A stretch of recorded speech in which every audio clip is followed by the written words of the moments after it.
Allah berfirman dalam surat An-Nisa ayat 36. Di sini juga ada rangkaian perintah ya. Wa'budullaha wa la tusyriku bihi syai'a. Sembahlah Allah semata dan jangan berbuat syirik sama sekali. Ini adalah disebut dengan hukukul asyar, hak 10. Wa'budullaha wa la tusyriku bihi syai'a wa bil walidaini ihsan. Berbaktilah kepada kedua orang tua. Wa bidzil qurba, berbuat baiklah kepada karib kerabat, wal yatama, berbuat baik kepada anak yatim, wal masakin, berbuat baik kepada orang miskin, wal jari dzil qurba, berbuat baik kepada tetangga dekat, wal jaril junubi, ya, tetangga yang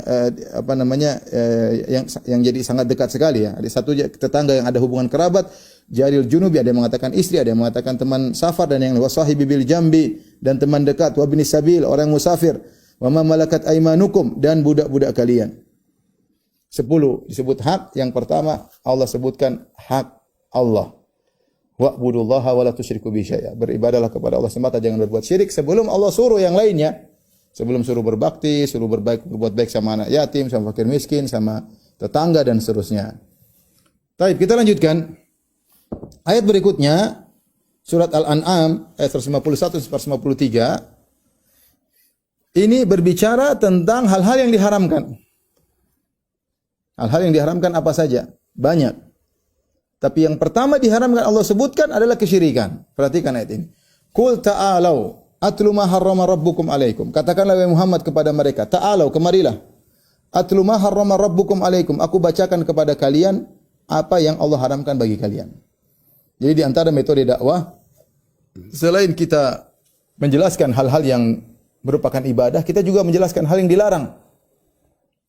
Ya. Karena sebagian orang tidak mau menjelaskan dilarang, takut dibenci masyarakat, takut dijauhi oleh masyarakat. Sampaikan yang perintah, kita sampaikan, yang larangan juga kita sampaikan.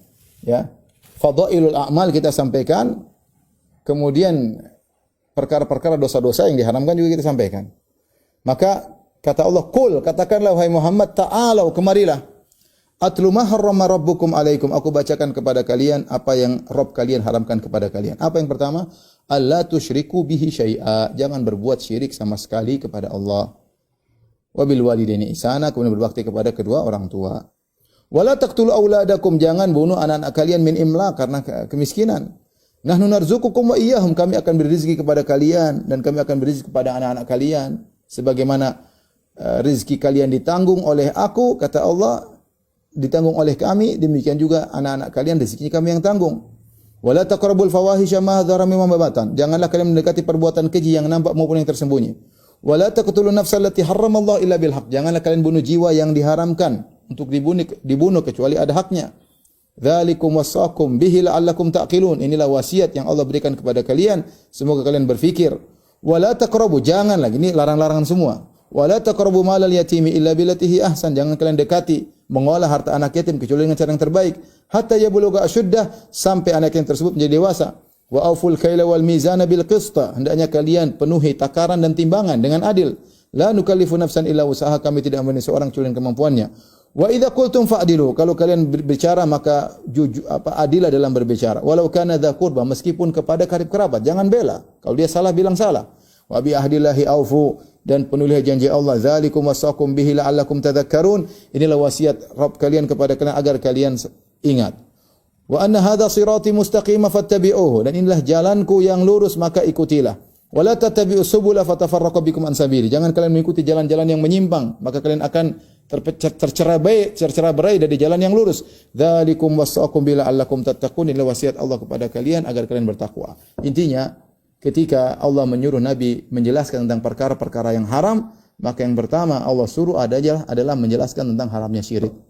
Maka di antara kesalahan sebagian dai yang menjelaskan tentang haram-haram, mungkin haram riba, mungkin haram riba sekarang pun ada yang bela, oh tidak apa-apa. Halal, yang mengatakan haram salah sendiri ya. Ada juga yang bela ya. Saya sempat lihat di sebagian klip-klip mengatakan demikian. Ya. Maksudnya jangan kemudian seorang membahas tentang haramnya riba, haramnya zina, tapi dia tidak bahas haramnya syirik. Dia tahu ada praktik kesyirikan, tidak bahas. Justru yang pertama dibahas adalah haram kesyirikan. Terkadang sebagian dai hanya menyampaikan haramnya syirik secara global. Masyarakat bukan butuh yang global, masyarakat butuh yang detail. Masyarakat butuh yang detail. Ini loh syirik itu ini 1, 2, 3, 4, 5, 6, 7, 8 dan seterusnya. Dan ikhwan mohon maaf, setahu saya yang paling detail dalam masalah menjelaskan syirik alhamdulillah cuma teman-teman ahlu sunnah.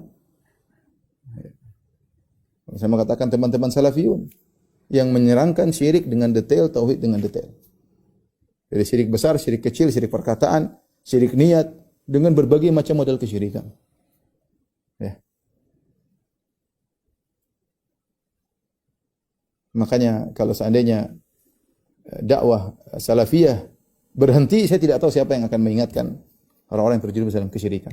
Yang minta kepada penghuni kubur, yang pakai jimat-jimat, ya, pergi kepada dukun-dukun, yang banyak sekali.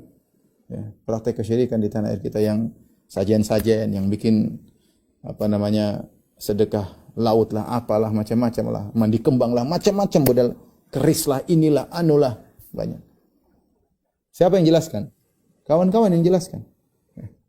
Kawan-kawan yang jelaskan. Maka saya bilang bagus, ya, para dai menjelaskan tentang haramnya ini, haramnya anu, bagus itu. Bagus, tapi yang paling utama adalah menjelaskan tentang bahaya kesyirikan dan perintah untuk bertauhid kepada Allah Subhanahu wa taala. Dan umat membutuhkan penjelasan rinci, bukan global. Kita bertauhid, kita anti syirik, ya jelaskan. Jelaskan dengan detail. Tauhid seperti apa, syirik seperti apa. Jelaskan karena umat butuh kejelasan. Ya.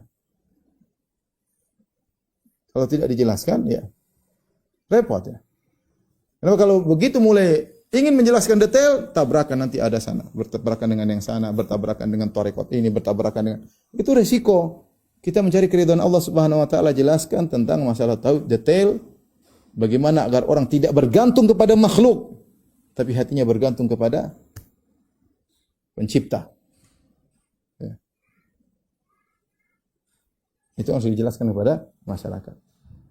Jadi ini ayat-ayat menjelaskan tentang utama tauhid dari sisi perintah yang pertama disebutnya adalah tauhid, larangan yang pertama disebut adalah kesyirikan.